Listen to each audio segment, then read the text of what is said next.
Hi everybody, this is Maureen from mycasestudies.blogspot.com, and recently I was playing with my powdered watercolors and I came up with this sort of mottled look that I really love. It's a little different than the sort of flowy watercolors, and so I really liked it and I wanted to share with you how I made it.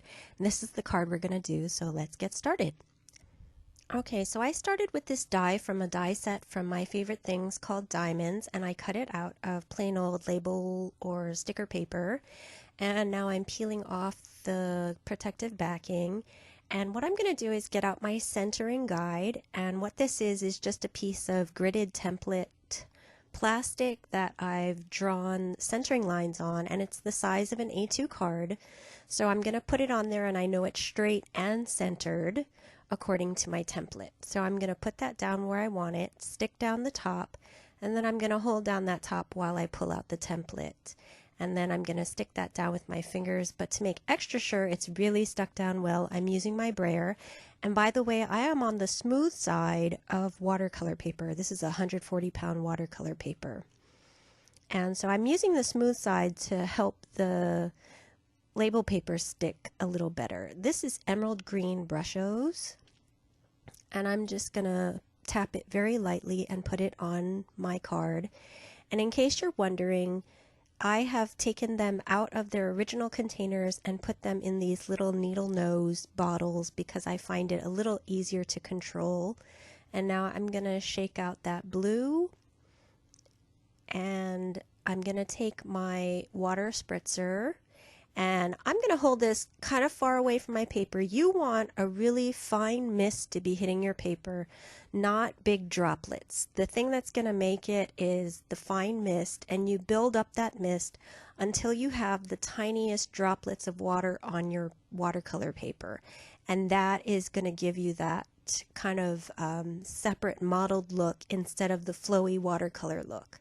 I'm just going to hit that with my heat gun until it's dry, and I notice there are a few areas that are a little bit white, and I don't want those to be white because then when I peel off the diamond, all the lines aren't going to show. You want that background to be pretty well colored so that the white lines underneath the diamond will show. So I'm just going to tap on a little bit more of that green, and then I'm going to mist it. And you can see my finger in this shot there because that's where I'm misting from up top by my camera. And so I'm a good 2 feet away, I think, from the paper. What you want to do is just make sure you're getting a really fine mist, and that's going to give you this mottled look. You don't want to put on too much water or it's going to start flowing and blending too much, and it's not going to look like this. So there you go, that's the finished product. And you can kind of see there are bigger mottled droplets in the middle and then the smaller ones as you go out from the center. And then I'm just going to peel off that sticker paper to reveal my diamond underneath. And I think that came out really well. Don't worry if it goes a little bit under the label paper. It's not going to affect it unless you can't see it at all. And I'm using the Bling It On stamp set from My Favorite Things, and I cut it with a stitch rectangle die from Blueprints 13. And now I've got my mini Misty out, and I'm using one of my gridded templates just to make sure that that sentiment is going to go down straight, and I'm kind of centering it as well.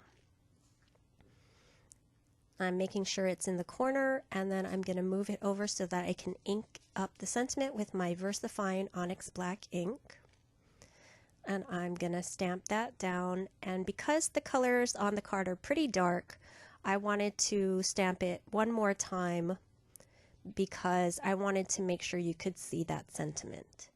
And that's pretty much the finished card. I'm just going to get out a top folding A2 size card base and use my ATG gun very liberally to make sure that that warped watercolor paper will stick down to the card base. And I'm using a heavy card base here as well, not my normal flimsy Georgia Pacific stuff.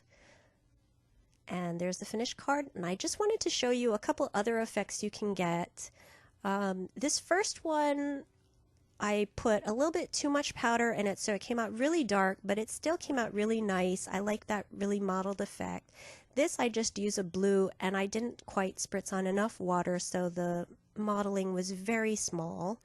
And this one I put on a little bit too much water, and it started to blend a lot more and look like watercolors.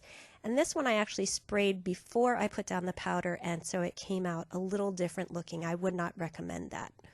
And there's the finished card. I hope you like this, and I hope to see you over at mycasestudies.blogspot.com. Thank you very much for watching.